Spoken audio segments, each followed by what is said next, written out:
नमस्कार, आप देख रहे हैं एचएनएन न्यूज। मैं हूं आपके साथ उन्नति भटनागर। बुलेटिन की शुरुआत करेंगे महत्वपूर्ण खबर के साथ, जहां देश भर के हवाई अड्डों पर इंडिगो की 650 से अधिक उड़ानें रद्द कर दी गई है, जिससे यात्रियों को भारी परेशानी का सामना करना पड़ रहा है। जहां बेंगलुरु, मुंबई, हैदराबाद और जयपुर जैसे प्रमुख हवाई अड्डे सबसे अधिक प्रभावित हुए हैं। दिल्ली एयरपोर्ट पर स्थिति विशेष रूप से गंभीर है, जहां हजारों यात्रियों का सामान फंसा हुआ है और अभी तक उन्हें नहीं सौंपा जा सका है। सरकार ने एयरलाइंस को सामान जल्द से जल्द सौंपने और रिफंड जारी करने के निर्देश दिए हैं। इस बीच यात्रियों की लगातार शिकायतों के बाद सरकार ने हवाई किराए में मनमानी बढ़ोतरी पर अंकुश लगाने के लिए मुंबई, दिल्ली और दिल्ली बेंगलुरु जैसे प्रमुख मार्गों पर किराए की सीमा तय कर दी है। लगातार रद्द की जा रही इंडिगो की उड़ानों के बीच अहमदाबाद के सरदार वल्लभ भाई पटेल अंतर्राष्ट्रीय हवाई अड्डे पर यात्रियों की भारी भीड़ और अव्यवस्था देखने को मिल रही है। कई यात्री घंटों तक फंसे रहे हैं और दिल्ली जाने का कोई विकल्प न मिलने पर परेशान भी नजर आए हैं। ऐसी स्थिति में रेलवे मंत्रालय और आईआरसीटीसी यात्रियों की मदद के लिए आगे आया है। तो देखिए, इंडिगो एयरलाइंस की अव्यवस्था के चलते यात्री परेशान हो रहे हैं। 650 से ज्यादा उड़ानें रद्द हुई हैं। तो देखिए, ग्राफिक्स के जरिए आपको बताते हैं इंडिगो की उड़ानें रद्द हुई हैं और संख्या जो है वो 650 है, उससे अधिक बताई जा रही है संख्या। तो लगातार छठे दिन भी ये संकट जारी है और यात्री परेशान हो रहे हैं, उनको आवागमन में परेशानी हो रही है। साथ ही फ्लाइट रद्द होने से यात्रियों में नाराजगी भी है, क्योंकि उनका सामान तक उनको नहीं मिल पा रहा है। और इसी के चलते देखिए, कई एयरपोर्ट पर लंबी कतारें भी देखने को मिल रही हैं। तस्वीरें परेशान करने वाली हैं, क्योंकि वाकई यात्री परेशान हो रहे हैं। तकनीकी और ऑपरेशनल कारणों से उड़ानें रद्द हुई हैं, जहां क्रू शॉर्टेज भी इसकी वजह सामने आई थी, जो कि इंडिगो की तरफ से ही बताई गई थी। तो यात्रियों को रीशेड्यूलिंग में भारी दिक्कतें हो रही हैं और इसी के साथ हवाई अड्डों पर हेल्प डेस्क पर भी भारी भीड़ देखी जा रही है, क्योंकि लोग परेशान हैं। वो चाहते हैं कि उनकी समस्याओं का समाधान मिले। तो इंडिगो ने यात्रियों से सहयोग की अपील की है, लेकिन आखिर ये सहयोग ये यात्री कब तक कर पाएंगे? तो कई उड़ानों का रूट भी अचानक बदल दिया गया है और इसी के चलते देखिए, यात्री परेशान है। सोशल मीडिया पर शिकायतों की बाढ़ आ गई है, जहां लगातार लोग अपनी आपबीती बता रहे हैं। इंडिगो एयरलाइंस के साथ उनका जो फीडबैक रहा है वो शेयर कर रहे हैं। डीजीसीए ने रिपोर्ट तलब कर जांच शुरू कर दी है और ये कहा जा रहा है कि आखिर इतनी बड़ी तादाद में कैसे ये उड़ानें रद्द हो रही हैं। एयरलाइन के अकाउंटेबल मैनेजर को शोकाज नोटिस भी जारी कर दिया गया है। तो इंडिगो ने आज 650 से अधिक उड़ानें रद्द की हैं, जिसके चलते परेशानी यात्री उठा रहे हैं। हेल्प डेस्क बनाई गई है, लेकिन हेल्प डेस्क पर आखिर क्या हो रहा है, क्योंकि अभी तक यात्रियों को उनका सामान तक नहीं मिल पा रहा है। जबकि नागरिक उड्डयन मंत्री की तरफ से कहा गया है कि आप लगेज भी सौंपे यात्रियों को, साथ ही साथ उनका रिफंड करें, जो भी उनका पेंडिंग अमाउंट है उसको रिफंड करें और रीशेड्यूलिंग का भी कोई शुल्क नहीं लिया जाएगा यात्रियों से। ये भी नागरिक उड्डयन मंत्रालय की ओर से साफ कर दिया गया है। बावजूद इसके धरातल पर जो स्थिति है वो सामान्य नजर होती हुई नहीं नजर आ रही है, क्योंकि आज भी 650 से ज्यादा उड़ानें रद्द हुई हैं और ये वाकई परेशानी का देखिए सबब बन जाता है यात्रियों के लिए, क्योंकि किसी को इमरजेंसी में ट्रैवल करना है, कुछ जरूरी काम है, वो सभी अब परेशान हो रहे हैं। यात्री भटक रहे हैं और ऐसे में उनके पास कोई विकल्प नहीं है। इसके लिए आईआरसीटीसी की तरफ से मदद की जा रही है। कई ऐसी स्पेशल ट्रेन्स और स्पेशल कोचेस की व्यवस्था की गई है, जिससे यात्री जो है अपने सफर जो है वो तय कर पाए। लेकिन इस विकल्प की तादाद भी आप देखिए, कितनी ट्रेनें चलाई जाएंगी, क्योंकि यात्री जो है जो पास के रूट है वो तो वो ट्रैवल कर सकते हैं, लेकिन ट्रेन से वो कितनी लंबी यात्रा करेंगे। तो देखिए, इन सब के बीच डीजीसीए लगातार जांच के आदेश क्योंकि दिए गए हैं कि आखिर इतनी बड़ी संख्या में कैसे उड़ानें रद्द हो रही हैं। इंडिगो की तरफ से ये बताया जा रहा है कि शॉर्टेज ऑफ क्रू और टेक्निकल इशू के चलते उड़ानें रद्द हो रही हैं, लेकिन आखिर मेन कॉज क्या है, इसको लेकर अब रिपोर्ट तलब की गई है इंडिगो एयरलाइंस से। तो इंडिगो की कई उड़ानें रद्द हुई हैं, जिसकी वजह से इसका सीधा सीधा असर यात्रियों पर हो रहा है। हमारे संवाददाता अभिषेक आनंद हमारे साथ जुड़ गए हैं, उनसे और जानकारी लेते हैं। अभिषेक, क्या तस्वीर आज के दिन भी निकलकर सामने आई है? क्योंकि 650 से अधिक उड़ानें आज भी रद्द हुई हैं, जो कि वाकई चिंता का विषय है। कुछ राहत मिली क्या? क्योंकि नागरिक उड्डयन मंत्री ने काफी, मंत्रालय की तरफ से काफी निर्देश दिए गए थे रिफंड को लेकर, लगत सौंपने को लेकर और रीशेड्यूलिंग का शुल्क ना लिया जाए, तमाम निर्देश थे। बावजूद इसके बिल्कुल उन्नति, देखिए जिस तरीके से लगातार 1000 से ज्यादा, जो बीते दिनों आपने देखा कि 1000 से ज्यादा फ्लाइटें जो रद्द हुई थी, जिसके बाद से डीजीसीए और तमाम जो इसके अधिकारी जो है, सभी लोग इस चीज को लेकर के जो जांच पड़ताल कर रहे थे कि आखिरकार इसके पीछे का क्या कुछ तकनीकी कारण की वजह से हुआ है, या क्रू मेंबर्स के जो गाइडलाइंस जो थे उसको लेकर के, इस चीज को लेकर के तमाम जो ये परेशानियां आई हैं तमाम यात्रियों को। हालांकि आज नागरिक उड्डयन मंत्रालय की तरफ से जो ये कहा गया था कि जो सीईओ है और डीजीसीए जो की तरफ से ये नोटिस भी जारी किया गया था कि 24 घंटे के अंदर में उनको एक कारण बताओ नोटिस भेजा गया था कि जल्द से जल्द इसको बताया जाए कि आखिरकार ये पूरा परेशानी जो है नागरिकों को क्यों हुआ, किस वजह से हुआ। और हालांकि अभी मौजूदा हालात में जो अभी शाम तक का जो अपडेट है, वो 610 करोड़ रुपए जो है वो रिफंड किए गए हैं। जो यात्रियों के जो पैसे लगे थे इसमें 610 करोड़ रुपए रिफंड किए गए हैं, और साथ ही साथ 3000 से ज्यादा बैग जो है वो यात्रियों को लौटाए गए हैं। ये ताजा अपडेट्स हैं। और साथ ही साथ सीईओ जो है पीटर एल्बर्ट्स ने बताया है कि 138 में से 137 डेस्टिनेशन पे 16 से 50 फ्लाइट जो है ऑपरेट कर रहे हैं, लेकिन उसमें 75% रहने का अनुमान है। ओटीपी जो है ऑन टाइम परफॉर्मेंस जो है वो 75% रहने का अनुमान है। साथ ही साथ 1500 शनिवार को ये आंकड़ा जो था वो 1500 का था, लेकिन रोजाना करीब 2300 उड़ानें जो है ऑपरेट करती थी। हालांकि अभी जो मौजूदा हालात जो है, जिस तरीके से लगातार जो सरकार की तरफ से भी जो अपील किया गया है, तो ये अपील को देखने के बाद और जो ये बात जो कोर्ट की तरफ से रुख हुआ है, जिसमें कई सारे ऐसे बातें सामने निकल करके आ रही थी कि कोर्ट में भी जितने भी जो याचिका करता है, उन्होंने साफ तौर पर ये कहा था कि हम लोगों का जो लगेज है और हम लोग को जो परेशानियां हो रही हैं, इसको लेकर के जल्द से जल्द एयरलाइन इंडिगो एयरलाइन से बात किया जाए और जल्द से जल्द हमारे रिफंड किया जाए। तो इस चीज को ध्यान में रख करके 610 करोड़ रुपए जो है वो यात्रियों को वापस किए गए हैं, और आने वाले वक्त में जल्द से जल्द, सीईओ ने भी ये साफ तौर पे कहा है कि जल्द से जल्द इसको भी सुचारू रूप से चलाया जाएगा, और जितने भी गाइडलाइंस थे उसमें भी कहीं ना कहीं चेंजेस आने की संभावना है। उन्नति, बिल्कुल अभिषेक, क्योंकि देखिए डीजीसीए ने अब शोकॉज नोटिस भी जारी किया है और ऐसे में रिपोर्ट तलब की जा रही है कि आखिर वजह क्या निकलकर सामने आ रही है, क्योंकि अब तक जो वजहें बताई जा रही हैं उसके चलते इतनी बड़ी संख्या में उड़ानें रद्द होना थोड़ा सा अचंभा हो रहा है। बिल्कुल उन्नति, देखिए जिस तरीके से, क्योंकि पहले से ही गाइडलाइंस में कई सारे ऐसे चेंजेस थे। जब हुई थी सीईओ के साथ में जब बैठक हुई, तो उसमें इस चीज को लेकर के जितने भी वहां पर जो क्रू मेंबर्स थे, इसको इस चीज के बारे में जानकारी नहीं दी गई थी।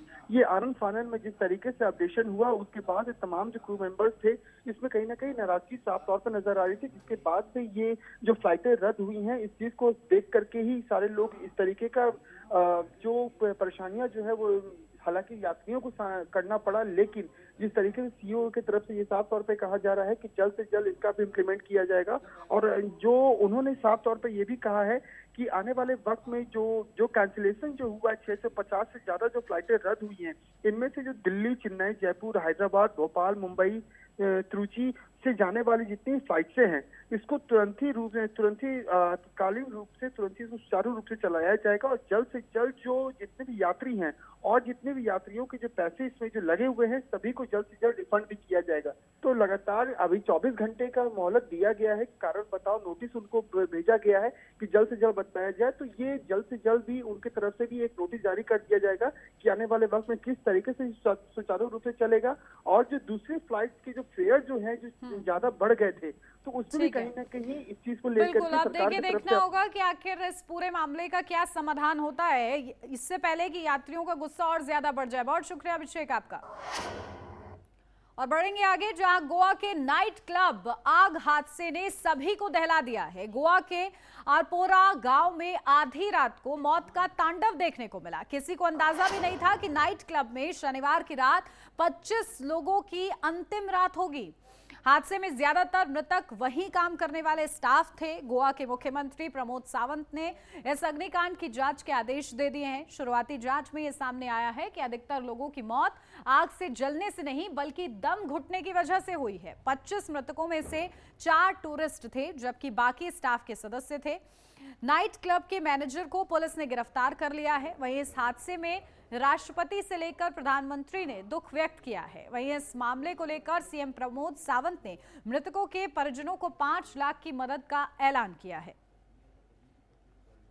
तो देखिए, नाइट क्लब में सिलेंडर ब्लास्ट हुआ है। गोवा के नाइट क्लब में धमाका होता है और 25 लोगों की मौत हो जाती है, जहां सिलेंडर फटने से बताया जा रहा है कि भीषण आग लगी है और इसी वजह से जो वहां का स्टाफ था, अधिकतर स्टाफ मृतकों की संख्या में शामिल है और दम घुटने की वजह से 25 से ज्यादा लोगों की मौत हुई है। तो हादसे में कई लोग घायल भी बताए जा रहे हैं, जिनको अनफानन में अस्पताल में भर्ती कराया गया, जहां पर उनका इलाज जारी है। लेकिन मृतकों की यह संख्या दहशत में डालती है कि आखिर इतना बड़ा हादसा हुआ कैसे। हादसे में 14 स्टाफ मेंबर, 4 टूरिस्ट की मौत हुई है। पुलिस की तरफ से जो जानकारी अभी तक हमें मिल पाई है, तो वहीं 7 लोगों की पहचान अभी नहीं हो पाई है। यह भी पुलिस की तरफ से कहा गया है। आग लगने की वजह अभी पता नहीं है। प्रथम दृष्टया यही लग रहा है कि सिलेंडर फटा है, लेकिन अभी इसकी गहनता से जांच हो रही है। पुलिस और फायर डिपार्टमेंट इसकी मिलकर जांच कर रहे हैं। तो वहीं राष्ट्रपति और प्रधानमंत्री नरेंद्र मोदी ने इस हादसे पर दुख व्यक्त किया है। साथ ही साथ नॉर्थ गोवा में आग लगने की क्योंकि ये घटना, और इस मौके पर गोवा के मुख्यमंत्री भी पहुंचे, वहां पर जायजा लेते हुए नजर आए। तो देखिए, राष्ट्रपति की तरफ से भी दुख व्यक्त किया गया है। पीड़ित परिवारों के प्रति मेरी गहरी संवेदनाएं, ये कहा गया। इसी के साथ घायलों के जल्द ठीक होने की प्रार्थना ये राष्ट्रपति की तरफ से की गई है। तो गोवा में आग लगने की घटना बहुत दुखद है, ये शब्द प्रधानमंत्री नरेंद्र मोदी के सामने आए, क्योंकि इस नाइट क्लब में जो हादसा हुआ उसने सभी को हैरान परेशान करके रख दिया। 25 लोगों की मौत हुई इस हादसे में और इस पर पीएम मोदी ने भी लिखा है कि घायल लोग जल्द से जल्द ठीक हों। तो देखिए, सीएम प्रमोद सावंत से स्थिति के बारे में बात की है, ये भी प्रधानमंत्री की ओर से कहा गया। तो गोवा हादसे में मुआवजे का ऐलान हुआ है, जहां मृतकों के परिवारों को 2-2 लाख का मुआवजा मिलेगा, इसका ऐलान किया गया है। क्योंकि बड़ा और दुखद ये हादसा हुआ है, जहां नाइट क्लब में अचानक आग लगती है और इस वजह से 25 से ज्यादा लोगों की मौत हो जाती है। तो पीएमएनआरएफ से मृतकों के परिजनों को मिलेगी आर्थिक मदद। तो घायलों को 50,000 रुपए की आर्थिक मदद दी जाएगी।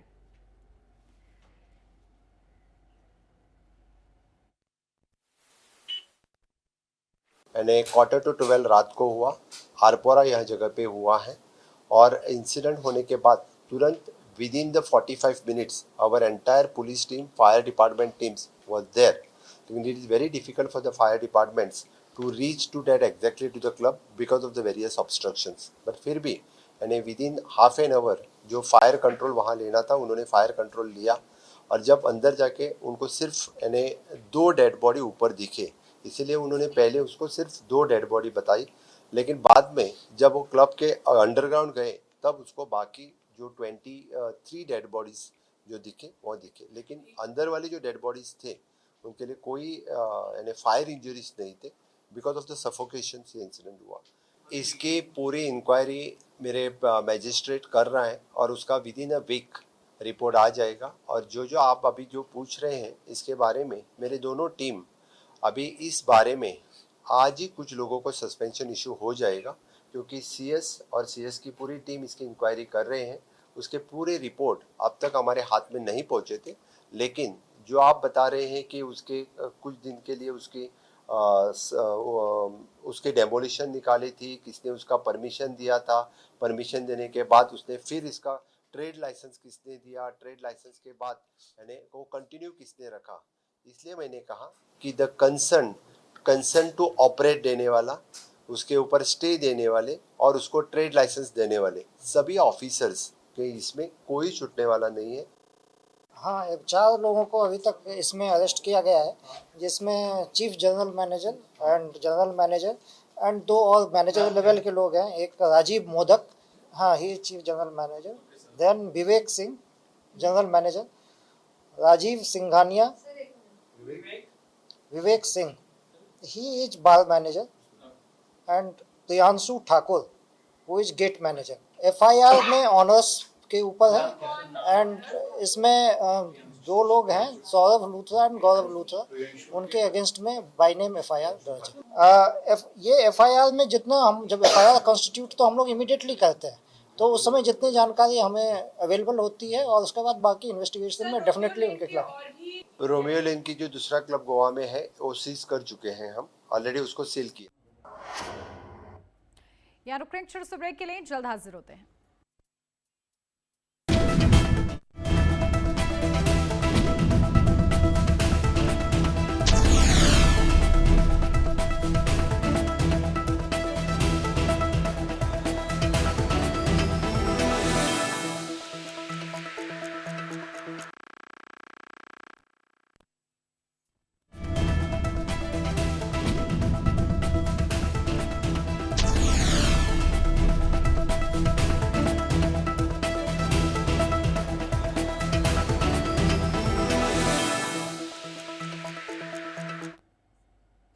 ब्रेक के बाद स्वागत है आपका। बढ़ते हैं आगे। सीएम योगी आदित्यनाथ ने प्रदेश के सभी थानों में होमगार्ड स्वयं सेवकों के लिए अलग कक्ष आरक्षित करने की घोषणा की है और इसी के साथ ही जवानों को कैशलेस इलाज उपलब्ध कराने के लिए प्रस्ताव तैयार करने के निर्देश भी दिए हैं। उन्होंने होमगार्ड के जवानों को सेवा का मूल मंत्र देते हुए कहा कि सेवा ही सम्मान है, अनुशासन ही पहचान है, साथ ही राष्ट्रहित ही हमारी सर्वोच्च प्राथमिकता है। सीएम ने आगे कहा कि होमगार्ड 1963 से प्रदेश पुलिस का सुरक्षा कवच रहा है।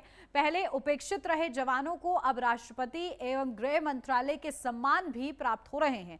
उन्होंने कहा कि कानून व्यवस्था, यातायात संचालन, डायल 112, चुनाव जेल सुरक्षा, आपदा नियंत्रण, सार्वजनिक भवन सुरक्षा, महाकुंभ और परीक्षाओं जैसे बड़े आयोजनों में होमगार्ड की भूमिका अत्यंत महत्वपूर्ण है। कोरोना काल का उल्लेख करते हुए सीएम ने कहा कि उस दौरान प्रत्येक परिवहन वाहन में 1 से 2 होमगार्ड जवान तैनात किए गए थे, जिन्होंने अपनी जान की परवाह किए बिना लोगों की सेवा की।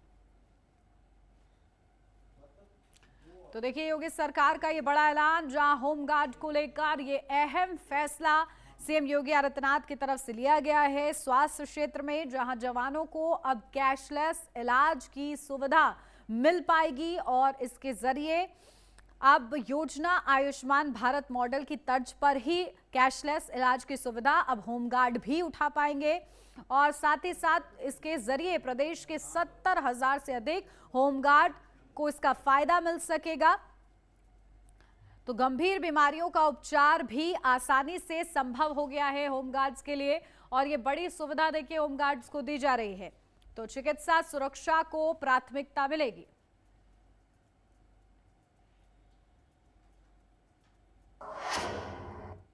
पश्चिम बंगाल में कल टीएमसी के निलंबित विधायक हुमायूं कबीर ने मुर्शिदाबाद में बाबरी मस्जिद की नींव रखी थी और आज कोलकाता के ऐतिहासिक ब्रिगेड परेड ग्राउंड में भगवद गीता का सामूहिक पाठ किया गया। इसमें 5 लाख लोगों ने एक साथ गीता का पाठ किया। कार्यक्रम का नाम 5 लाख कंठे गीता पाठ रखा गया। ये कार्यक्रम सनातन संस्कृति संसद की पहल पर आयोजित किया गया, जिसमें कई मठों और धार्मिक संस्थानों के साधु संत जुड़े हुए हैं। आयोजक इसे पश्चिम बंगाल में अब तक का सबसे बड़ा सामूहिक गीता पाठ बता रहे हैं और दावा है कि ये देश के सबसे बड़े आयोजनों में से एक है।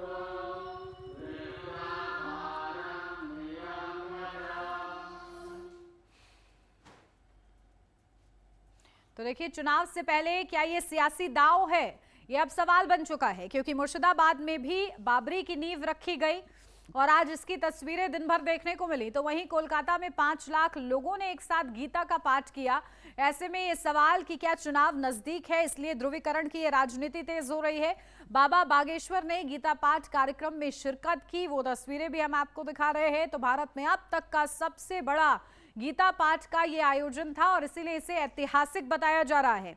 तो चुनाव से पहले हो रहा है ये सब, इसलिए संकेत और कहीं ना कहीं संभावना इससे जोड़ी जा रही है कि कहीं ये सब राजनीति का तो हिस्सा नहीं है। तो ये 2 तस्वीरें हम आपको दिखा रहे हैं जहां भगवद गीता का पाठ हो रहा है और बड़ी संख्या में यहां पर लोग इकट्ठा होते हैं। तो दूसरी तस्वीर, बाबरी मस्जिद की नींव रखी गई। दरअसल जो मुर्शिदाबाद में मस्जिद बनाने के लिए कहा गया, जिसका नाम बाबरी रखने के लिए टीएमसी की तरफ से जो निलंबित हुमायूं कबीर विधायक हैं, उनकी तरफ से ये कहा गया था। और जिस तरीके से उन्होंने 6 दिसंबर की तारीख दी थी, तो कल ही ये तस्वीर भी सामने आई थी और आज भी उसको बल मिलता हुआ नजर आया, क्योंकि लोग पत्थर लेकर पहुंच गए और कहा कि बाबरी मस्जिद की नींव रख रहे हैं। तो ये दो तस्वीरें। रामकृष्ण हरे हरे गीता पाठ घरे घरे इस गीता उत्सव में आए। अभूतपूर्व आयोजन था। गीता जी इस देश का प्राण है, गीता सम्मान है, गीता स्वाभिमान है, गीता जी भारत का अभिमान है। और कोलकाता के पत्ता पत्ता पर आज यूं लग रहा था लाखों की भीड़ में मानो सनातन का शंखनाद हो रहा हो, मानो हिंदू राष्ट्र का बिगुल बज रहा हो। देखिए, आस्था पूजा स्थल बनाना बुरा नहीं है, लेकिन विदेशी आक्रांताओं के नाम से बनाना ये इस भारत का दुर्भाग्य है, इस भारत का दुर्भाग्य है। इसलिए विदेशी आक्रांताओं के नाम से ना बनाए, बाकी आस्था के केंद्र बना दें। सबको धन्यवाद देंगे, साधुवाद देंगे, सबको सद्बुद्धि और सब पर कृपा हो, और सबको बहुत बहुत धन्यवाद आज के कार्यक्रम के लिए। पहले बंगाल में पिछले 3 साल से चल रहा है, 1 लाख की संख्या थी, अभी वो 5 लाख पहुंच गई है। बंगाल का हिंदू की समझ में आ गया कि बंगाल भी सुरक्षित नहीं है और हिंदू भी सुरक्षित नहीं है। एक बार देश का विभाजन हुआ, लाखों लोग बलि चढ़ गए, हजारों परिवार उजड़ गया, फिर उसी तरफ जा रही परिस्थिति। इसलिए साधु संतों ने जो बिड़ा उठाया है, गीता के माध्यम से समाज को जागृत करके भगवान का जो आह्वान था, उसी आह्वान से माध्यम तो समाज को एकत्रित कर रहे हैं। आज का आयोजन उसी का है। हम लोग एक हिंदू के नाते यहाँ भगवान का गीता गायन करने के लिए बढ़ेंगे आगे। सीएम योगी आदित्यनाथ कल मुरादाबाद का दौरा करेंगे और इस दौरान सीएम योगी अधिकारियों के साथ समीक्षा बैठक भी करेंगे। सीएम योगी के दौरे को लेकर सुरक्षा के खास इंतजाम किए हुए हैं ग्राउंड जीरो पर, क्योंकि विशेष बैठक भी है उनकी और इस दौरे के मद्देनजर कई कार्यक्रम उनके निर्धारित किए गए हैं।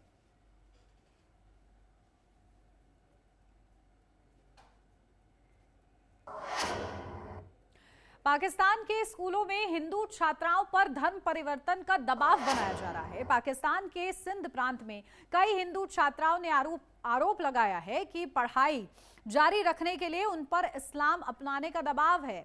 तो आपको बता दें कि छात्राओं के परिजनों ने आरोप लगाया कि स्कूल की प्रधान अध्यापक ने कथित तौर पर हिंदू छात्राओं से अपनी पढ़ाई जारी रखने के लिए इस्लाम अपनाने के लिए कहा है। आरोप लगाया गया कि हिंदू छात्राओं को कलमा पढ़ने के लिए मजबूर किया जा रहा है और उनके धर्म का मजाक उड़ाया जा रहा है। छात्राओं के परिजनों ने यह भी दावा किया कि कुछ छात्राओं को इस्लाम अपनाने या कलमा पढ़ने से मना करने पर घर भेज दिया गया है।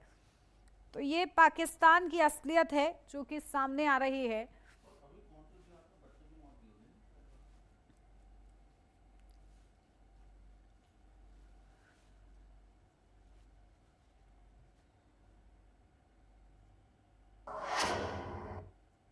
और इसी के साथ इस बुलेटिन में बस इतना ही। खबरों का सिलसिला आगे भी जारी रहेगा। बने रहिए एचएनएन न्यूज के साथ।